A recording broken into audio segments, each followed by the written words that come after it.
আপনি কি নতুন করে টাকা ইনভেস্ট করার কথা ভাবছেন?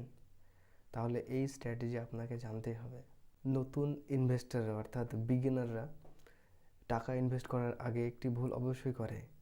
সব টাকাই যে কোনো একটি জায়গায় ইনভেস্ট করে দেয়, আর এতে করে তাদের রিস্ক অনেক বেশি হয়ে যায়। তাই আজকে আমি এমন একটি স্ট্র্যাটেজি বলবো যা ফলো করলে আপনি লং টার্মে বড় টাকা বানাতে পারবেন। আপনার মোট টাকার 60% রাখুন মিউচুয়াল ফান্ডে, 20% রাখুন গোল্ডে।